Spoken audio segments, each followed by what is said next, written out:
મારા વાલા પ્રિયો, ઈસુ ખ્રિસ્તના નામમાં હું તમને શુભેચ્છા પાઠવું છું. શું તમે સારા છો? શું તમે ખુશ છો? પ્રભુમાં આનંદ કરો અને તે તમને દરેક બાબતમાં મદદ કરશે. તો પછી શા માટે ડરો છો, પરેશાન થાવ છો?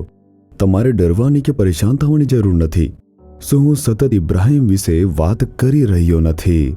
બેરશેબા, તે જગ્યા જ્યાં ઇબ્રાહિમ રહેતો હતો, આ તે જગ્યા છે. તમે તેના ખોદાયેલા ખંડેર જોઈ રહ્યા છો. આ જે છે તે ઇબ્રાહિમની દાસી અને પુરુષો નોકરોને રહેવા માટે અને કામ કરવા માટે જે બનાવવામાં આવેલ કામદાર હતા તેમનું નિવાસ સ્થાન હતું.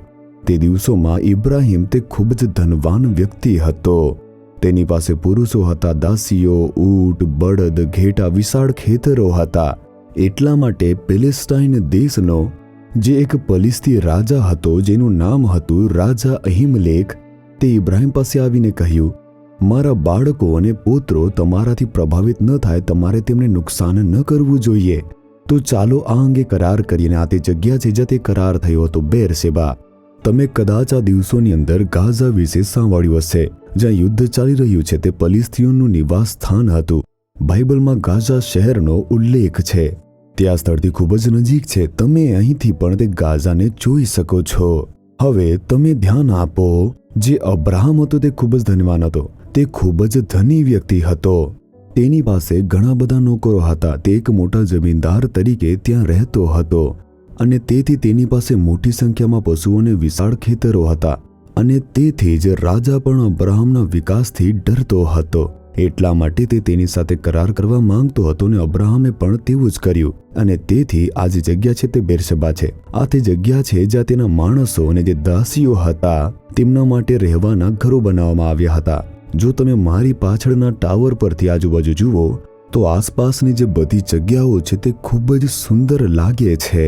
તે આટલી ઊંચાઈએ બનાવવામાં આવ્યું છે.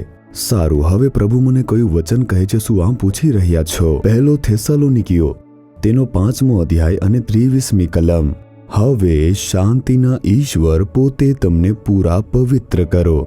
પવિત્ર, ઈશ્વર તે પવિત્ર છે અને આપણે પણ પવિત્ર રહીએ એવી રીતે પ્રભુ ઈચ્છે છે. જ્યારે પ્રભુ ઈસુ પૃથ્વી પર પાછા આવશે, જો તમે તેમને મળવા માંગો છો તો સ્વર્ગમાં તેની સાથે જવા માંગો છો. પવિત્રતા ખૂબ જ મહત્વપૂર્ણ છે. આપણી આત્મા અને આપણા શરીરમાં પવિત્રતા.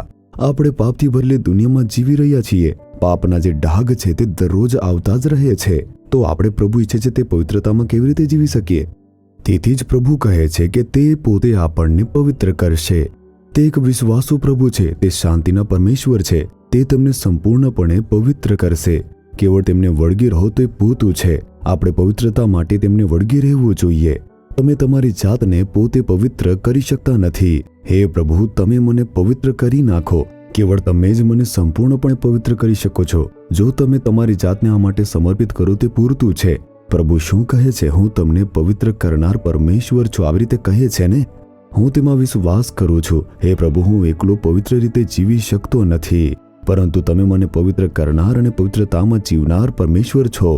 હું તેમાં વિશ્વાસ કરું છું. તમે મને પવિત્ર કરવા માટે વધસ્તંભ પર પોતાનું લોહી વહેવડાવ્યું. મને દરરોજ તમારા લોહીથી ધોઈ નાખો અને મને પવિત્ર કરો. મને દરરોજ તમારા પવિત્ર આત્માથી શુદ્ધ કરો અને મને સંપૂર્ણપણે પવિત્ર કરો.